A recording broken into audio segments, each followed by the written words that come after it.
So how did you do?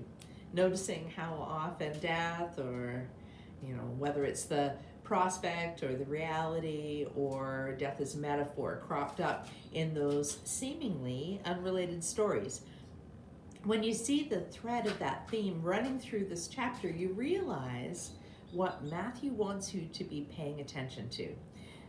Last week's text had what seemed to be a bit of a throwaway line at the end, that the people were amazed because Jesus spoke with a rare kind of authority, different than their teachers did. Wow, this week's text shows Jesus' authority on full display.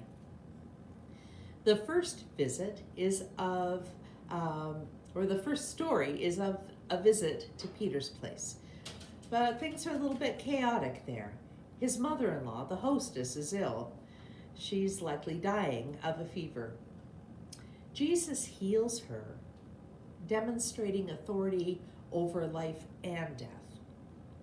Peter's mother-in-law is as good as new and gets back to the kitchen to serve her guests dinner.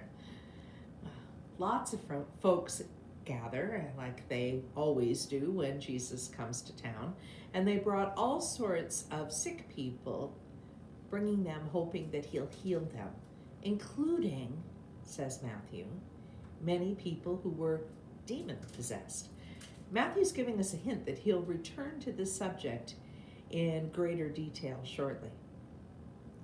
Well, the crowds get to be too much, so Jesus and his friends decide it's time to leave.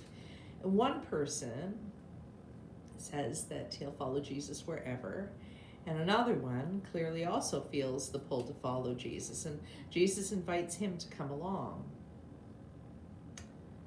But the fellow begs off. He says he needs to bury his father first, and then he'll be free to go. Jesus' response feels pretty insensitive, doesn't it? When he tells the guy to forget about that, let the dead bury the dead. Is it too much to ask, we wonder, to give your loved one a decent burial? I mean, in fact, doing so seems to be right and good, fulfilling that commandment to honor your father and your mother, right? Right? Well, here's what we don't understand as English readers in Western culture. Everyone hearing this exchange in Jesus' time would have known what was going on. Scholars all agree that this fellow's father wasn't dead. Maybe he wasn't even dying. He was saying to Jesus, I'd like to follow you, but not yet. This fellow had to stick around to collect an inheritance. The cost of following Jesus was just too high, and he couldn't leave all that money on the table. Jesus points out that when you turn your back on the life that he offers you, you're basically like the walking dead. Yeah, zombies. The living dead. Dead inside, but still shuffling around, going through the motions. Maybe that feeling is familiar. More on that later. So, Jesus and the disciples who chose to go with him, they go and they get in the fishing boat. Now, you'll remember that the Sea of Galilee, also called the Lake of Gennesaret, is not very big, and it's really shallow, like Lake Erie, and it's known for fierce storms that come up really, really quickly. One of those storms surprised the fishermen, and within a hot minute, they were in fear of being dead themselves. But Jesus calmed the storm, showing authority over the natural world. Even the winds and the seas obeyed him. Whoa, they think. Although the distance across the lake is not great, only about 8 miles or 13 kilometers, it was actually like crossing into another world. On one side is Galilee with its Jewish faith and customs. On the other side is Gentile country. Our first clue is that there are pigs. Being unclean animals prohibited from being raised for food or really any other use, you'd not likely find such a herd anywhere where good Jews lived. That's why the parable of the prodigal son is so poignant. When his money runs out and he's reduced to looking after the pigs, we are to understand that he has gone so far from home that he's deep in Gentile country, far from his faith, as well as far from his Father. Now, we might wonder why Jesus ended up in Gennesaret, in the region of the Gadarenes. Did they get blown off course in the storm and have to pull in for repairs or supplies? Well, perhaps. But Matthew tells us that Jesus told them to cross over to the other side. So I think that he knew that he was physically and metaphorically crossing boundaries, geographical, ethnic, and religious. Crossing over allowed Jesus to certainly get away from the crowds, like when he went north to Samaria, crossing another boundary. But, like in that account with the woman at the well, people found out pretty quickly that Jesus was in town, and that he could work miracles.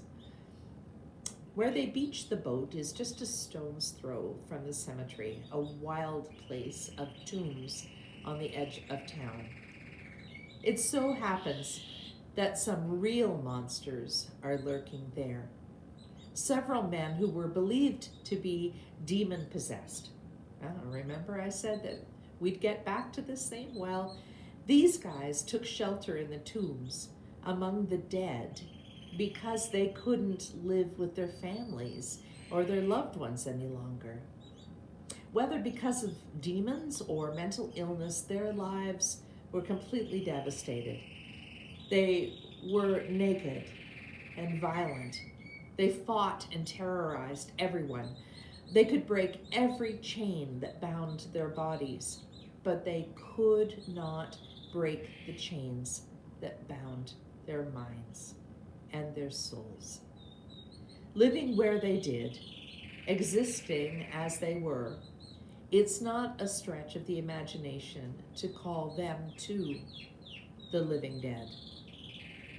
Matthew says that the demons inside these men, well, they recognized the lordship of Jesus and they knew that this gig was up. Other gospels expand on their conversation with Jesus, providing the name Legion, indicating that there were many, many demons troubling these men. They beg not to be terminated outright, but to be given a reprieve by being sent into a herd of pigs nearby. They were handy, and the demons weren't particularly picky, I guess. So Jesus agreed, perhaps knowing what would happen, even if the demons didn't.